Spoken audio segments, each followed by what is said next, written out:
시청자 여러분 안녕하십니까? K토크 이경찬입니다. 오늘은 좀 무거운 이야기부터 일어날 때마다 정부가 각종 대책을 쏟아냈지만 비슷한 부산 여중생 폭행 사건을 계기로 청소년 폭력의 현황 그리고 실효성 있는 예방 대책에 관해 전문가 패널들과 함께 고민해 보겠습니다. 먼저 사건 요약 화면. 자, 오늘 함께해 주신 세 분의 패널 소개해 드리겠습니다. 전영근 부산시 교육청 교육국장 나오셨습니다. 안녕하십니까? 네, 안녕하십니까?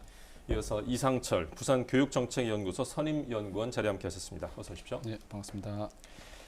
아동의 전화 학교폭력 자문 안영주 변호사 나오셨습니다. 반갑습니다. 안녕하십니까? 네.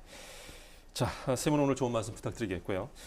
김석준 교육감이 여학생 폭행 사건에 대해서 지난주 이제 사과 표명을 일단 했습니다.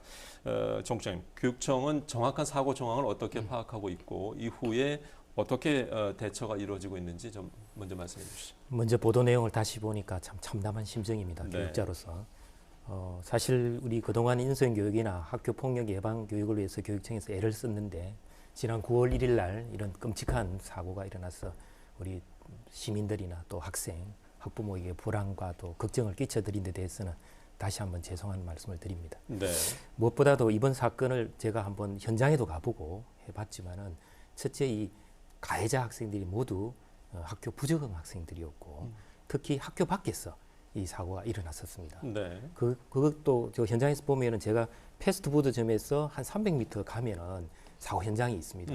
그건 대로고 또 밤 10시 이전이었기 때문에 네. 충분히 시민들이 신고 가능했음에도 불구하고 신고가 전혀 이루어지지. 특히 그 1차 때 그 학부모가 1차 폭행이 일어난 뒤에 신고를 했음에도 불구하고 경찰의 수사가 제대로 이루어지지 않았다는 네. 점. 그렇게 해서 뭐 1차 폭행 이후에 학교 폭력 대체 자치위원회가 열렸는데 그게 왜 보고 있습니다.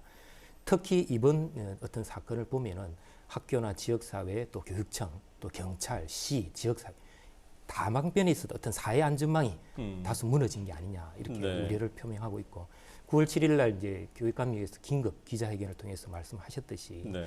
이번에는 지역사회하고 또 우리 학교와 교육청이 서로 협력해서 다시는 이런 일이 일어나지 않도록 학교에서는 지금 시행하고 있는 학교 폭력 예방 대책을 원점에 다시 재점검을 하고 네. 앞으로는 이런 일이 재발되지 않도록 현실적이고 좀 구체적인 네. 그런 대안을 마련하고 있습니다. 알겠습니다.